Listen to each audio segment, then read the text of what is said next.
नमस्कार वंदे मातरम। आज्ञा माने भल भाबे टिके देखंतु एही बुढ़ी मा जनक को हिसाब रे डहक विकल हेकी कांदुछि। एही बुढ़ी मा जनकर पुओ झियो समस्ते अछंती, किंतु वर्तमान समस्ते ता हाथ छाड़ी देइ छंती। सामने रे पड़िछि 10 घंटा धरि की स्वामी रो मृतदेह।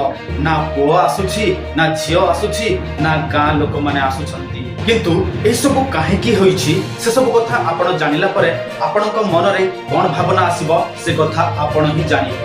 वर्तमान मनीष चंद्र रे जाई कि घर करिया पई आयोजन कलेनी, मंगल ग्रह को जाई सारलेनी, किंतु मनीषर जातिवाद समस्या जाइना। घटनाटी होछि सुवर्णपुर जिल्ला बीरमहाराजपुर चिंगिरी नला ग्राम देव प्रधान सावित्री प्रधान। ए बुढ़ीमा जनक होइछंती देव प्रधान रो द्वितीय स्त्री, किंतु तांकर प्रथम स्त्री रो संतान माने अछंती, किंतु सही संतान माने थिले केते नथिले केते। काहे कि ना बाप मोला परे संतान आसी कि सेमान को कांधाई नवा कथा, किंतु दुर्भाग्य अति कि जे से माने देखुछंती तांको बापा मरिछि, किंतु से माने आसी कि छुईबा पई मध्य नाराज। आपण माने एबे भाबंतु एमिति पुओ झियो थिले केते नथिले केते। ता छडा एही ग्राम रे मध्य अनेक लोक माने अछंती, से माने मध्य छुईबा पई नाराज। तांको मनरे तांको मस्तिष्क रे जातिवाद रो कीड़ा एमिति भाबरे अछि जहा मनीष को मनीष पणिया भाबरे रहिया पई दउ नाही। किंतु जातिवाद कोनोसी खराब जिनिस नहे, काहे कि ना जाति निहाती आवश्यक। जदि जाति नथिबो ताहले मनीष कोउटा किए जणा पड़िबो नाही,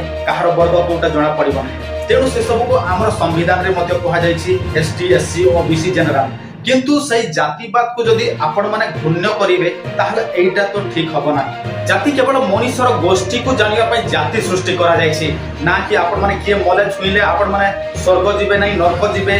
जदि किए कोनसी लोक भोकर थिबो ससुर थिबो ताकू पानी देले आपण माने नरक को जिबे, सेमिति होय नाही। केवल जाति हमको जानिया पई जाति दिया जायछि। से वृद्ध व्यक्ति जनक मरि गले, से बुढ़ी मा जनकर जो हिसाब रे कांदु छंती, तांकर आखिर लुह तो सेमानको ऊपर पड़िबो निश्चय। बंची थिला बेले जहा तो आमे कारकांड करूछु, किंतु मरिला परे मध्य एमिति भाबरे अमनीष हेबा ठीक नुहे। निज जाति रे निजे समस्ते बड़ होइथाती, किंतु सेटा समय अनुसार बड़ हेले हबो। सबु बेले बड़ हेले निश्चित भाबरे तमे ही निजे पतन रो कारण हबो। निजस्व मत अनुसार एमिति व्यक्ति मानको आम आईपीसी एक्ट रे जेते मध्य धारा थिबो सेमानको ऊपर सही धारा लगे कि एमानको जेल रे पुरेवा कथा। काहे कि ना जो लोक माने जन्म कला मां बापार हेले नाही तो से माने एही देशर ना एही जातिर ना एही प्रथार हेबे कि एही जातिवादर शिकार ए माने बोली नुहे।